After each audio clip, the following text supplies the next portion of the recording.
We're now heading to the MULAFOSSUR waterfall. This is the path to get there.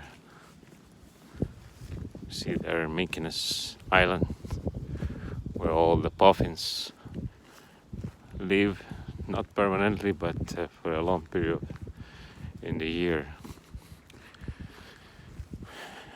This is a very quiet, relaxing place where there's not much noise than my steps and the wind that is blowing here, I guess, all year long. So here's some rules to get in there. Hope you like these images and sounds. Bye.